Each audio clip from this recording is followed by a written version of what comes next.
wala umanong planong magbitiw si Congressman Martin Romualdez bilang House Speaker. Ayon sa kanyang tagapagsalita, supermajority pa rin ang sumusuporta kay Romualdez. Nasa frontline ng balitang yan, si Marian Enriquez.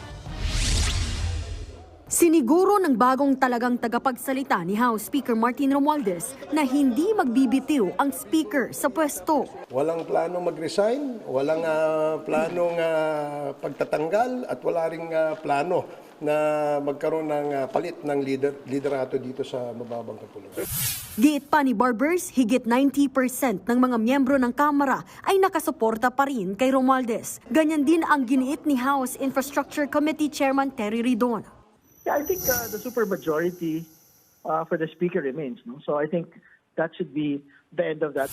Pero sabi ni Cavite 4th District Representative Kiko Barzaga, dapat unang imbestigahan ang Speaker kaugnay ng maanumalyang flood control projects. Well, I believe that if anyone should be investigated, the first person to be investigated is House Speaker Martin Romualdez because he's now Speaker.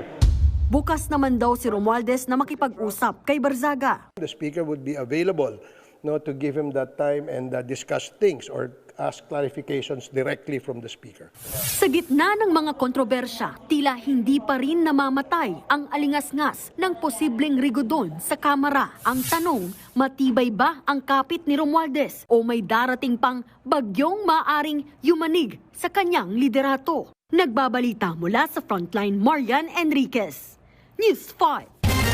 Mga kapatid, Cheryl Cosing po. Maging maalam at may pakialam sa mga napapanahong issue at headlines. Mag-follow at mag-subscribe na sa social media pages ng News 5.